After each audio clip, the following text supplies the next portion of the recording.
Hey everybody, it's Jason Blaha here, and it's time for part 2 of the Q&A, so let's go ahead and knock this out. Alright, first question. I herniated a disc in my back several years ago, had sciatica in my right leg for several months while I was working a labor job. As a result, my right leg atrophied, and I now have a significant imbalance, which is really hindering my training and putting a lot of strain on my dominant leg. What would be the best way to rectify this? Would unilateral leg work, lunges, split squats, etc. be the best way, or do you recommend something else? No, those can be absolutely valuable, but here's what you do not do, because this has been found to not work. Do not just train one leg. Okay, don't come in and say, I'm just going to train my weak leg, because that actually, this has been noted even by bodybuilders for decades. It doesn't actually work.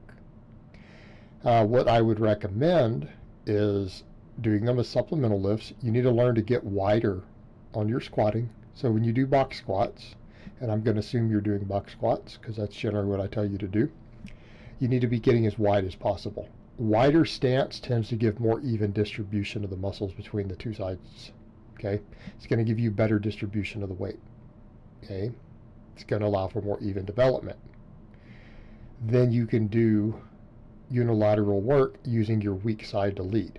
So in other words, if you want to start with your weakest leg, whether you're alternating on any of those or doing one side to failure then switching, if you want to do that, take your smaller side and use it to determine your limits. Take it to failure and then do the same number of reps with the other leg. Okay, the same number of reps with the other leg. You'll get better overall development out of it, and you'll balance out more quickly that way. And I'm not going to get into all the details of why, but there's transference. Okay, there's transference.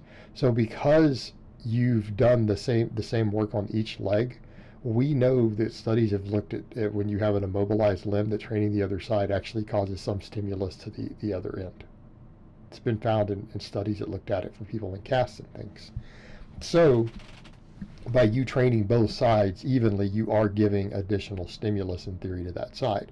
Plus, you're not risking developing new imbalances in a new set of muscles because you did a certain exercise only on one side. Okay, that can actually create certain imbalances in different muscles also. So you don't want to do that. Just keep it even, and it will catch up relatively quickly. Right? It'll catch up relatively quickly. But that's your best combination of things to do to get you where you need to be. Okay, and that's what I'd recommend. And it might not just squatting and stuff, because you're talking about your whole leg. You may want to consider like some one-legged Romanian deadlifts. Okay, with the same thing. Might be worth doing for you till you get caught up. And then once they're caught up, you can drop a lot of that and go back to the more normal lifts. All right, next question. Tips for taller lifters on squat. All right, there's some misconceptions about this. A lot of people assume that because someone is taller, squats are harder and they have bad angles. Well, not if they're proportionate. It's because generally taller people have longer femurs. Okay, shorter people can have long femurs relative to their torso also. And that's the main take home here. Do you have long legs relative to the length of your spine? Now, most tall people do. So let's make sure that we understand what we're talking about and why the advice I'm going to give matters. Why does that matter? Because if you're in that situation and you have long femurs relative to the length of your torso, you're going to use more back when you squat. Now, I want to highlight a point here. Every power squat should have the back as a lever. You hear people talk about use your back as a column, not a lever. That's for Olympic squatting. That's not for power squatting. That is not if you want to lift the heaviest weight and involve the most muscles. Okay? Which, for most people's purposes, that should be what they're doing unless they have a reason to Olympic squat. You're going to be better for it. So, you're going to have more forward lean when you squat. It's unavoidable. It is unavoidable because you have to keep the bar in the middle of your foot. I'm going to say the two best things that you can learn to do if you're in this situation are, number one, strengthen your back. Reverse hyperextensions get really strong at good mornings. You see what sort of weight you see me doing on good mornings? You see one of my clients, showed you guys one of my clients who's a smaller guy, but he's got long femurs. See him doing that 500-pound good morning that I put up in that training clip? Yeah, that's what I mean by get strong at good mornings. Get real strong at good mornings. Get your entire back strong, all the way along the spine.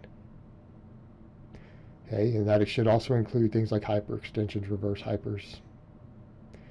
That's number one.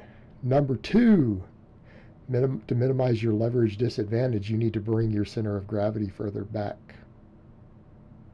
Learn to squat with a wider stance. Learn to squat with a wider stance. Don't try to be shoulder width squatting if you're 6'3". Okay, it's not going to be ideal. Your leverages are going to work against you. Learn to get that stance out wide. It also means you're going to need to build more hip. So a lot of your supplemental lifts need to be geared around that. Okay. Same advice I give basically to everyone for squatting, except for you taller guys. You don't have an option. You have to take the advice I gave you to get a great squat. The shorter guys do not have to do that. It's not as critical for someone who has shorter legs. It's just not. Even though it's an advantage for them, it's not as important as for you guys. It's absolutely critical that you take both those pieces of advice I gave you. All right, next question and last question of the week. Coach, my upper back and triceps are pretty underdeveloped and holding back my main lifts. I'm going to add both high rep band work for triceps and lots of upper back work 5 days a week while running conjugate. Please let me know what your thoughts are and if there's any upper back exercises I should avoid doing multiple days in a row. Also, to reinforce the point you make about upper back development and shoulder health, I can rep 90 pounds on weighted chins. My lats are much more developed compared to my upper back, and I'm recovering from a small tear in my subscapularis. I didn't realize I was neglecting rows as much, but moving forward, I'm going to place much more emphasis on rowing variations. I need to bring those muscles up for overall longevity. Thanks. First of all, don't do it 5 days a week. Do 4. Okay? What benefit you think you're going to get from training your upper back 5 days a week? Do it 4 days a week. 4 main workouts. Okay, 4 main workouts. You do upper, lower. You can do your back on all of them. Any of my lifters who have an upper back weakness, we row all 4 days. Okay, we row all 4 days. Here's what I'm going to say on that. Why don't you do some snatch grip high pulls also? That has an even heavier focus in the upper back. Okay, has an even more of a focus. Once you row all 4 days and then maybe do snatch grip high pulls on your upper days. That would be a lot better. Triceps, here's what I'm going to say. If you're going to do the 5 days, hopefully that's just band work. That's your restoration work. That's to build your tendons up so that you can do heavier tricep movements to bring those triceps up. So you can do things like JM presses, and floor skull crushers, and all those things, right? It's to build up your tendon health and to help with the recovery. Because a lot of times what happens is that lack of tendon health, lack of recovery in your tendons, lack of blood flow, lack of hypertrophy in that area all around the elbow, you tend to start getting inflamed very quick when we do any sort of tricep specialization. But understand that it's not the band work you're doing every day that's creating most of the muscle that you're adding. It's the bigger work that you're going to do on top of it. And I'm fine with you maybe doing the tricep band work, but don't try to do serious tricep work on 5 days. Limit it to 2 days. Okay, limit it to your upper body days. You shouldn't need more than that if you program it right. All right, guys, well, that's really all I have to say on that today. I hope it's been informative, and I will talk to you guys next time.